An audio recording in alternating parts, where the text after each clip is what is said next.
अस्सलाम वालेकुम। कल से आपने देखा होगा कि भारत ने एक दहशतगर्दी को जवाब बना के पूरे खत्े में एक अजीब सी सूरत हाल पैदा की हुई। ख़ास तौर पर पाकिस्तान को ना सिर्फ निशाना बनाया हुआ है बल्कि ऐसे इकदाम भी पैदा कर रहा है, उठाने की कोशिश कर रहा है जिससे दुनिया में वो ये गलत मैसेज दे सके कि इस दहशतगर्दी के पीछे कोई पाकिस्तानी हुकूमत शामिल है।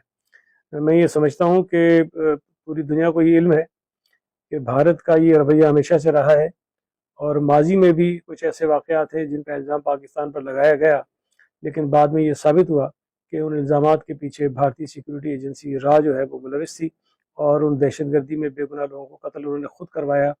ताकि अपना जो एक मज़मूम मकासद होते हैं उसको वो हासिल कर सके।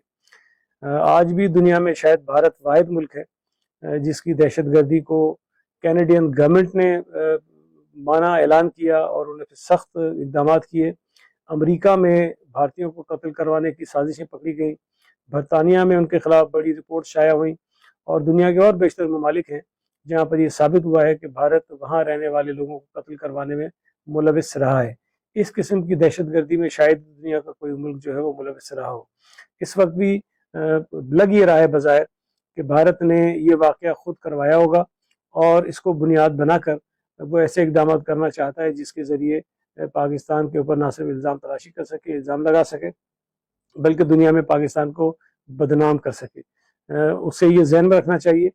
कि पाकिस्तानी कौम अपनी फ़ौज के साथ, अपनी हुकूमत के साथ खड़ी है।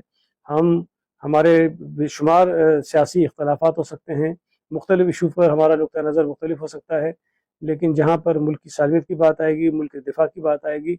मुल्क के ख़िलाफ़ होने वाली साजिशों की बात आएगी, पाकिस्तान की पूरी कौम एक है। और इंशाअल्लाह ताला जिस तरह माजी में भारत को हमारी फ़ौज ने सबक सिखाया था, उसी तरह अगर आइंदा भारत ने कोई ऐसी गलती की और किसी गलत फहमी में मुब्तला रहकर कोई ऐसा इकदाम उठाया जिससे उसने पाकिस्तान की सरहदों को क्रॉस करने की कोशिश की, तो मुझे पूरी उम्मीद है कि पाकिस्तानी फ़ौज उसका भरपूर जवाब देगी।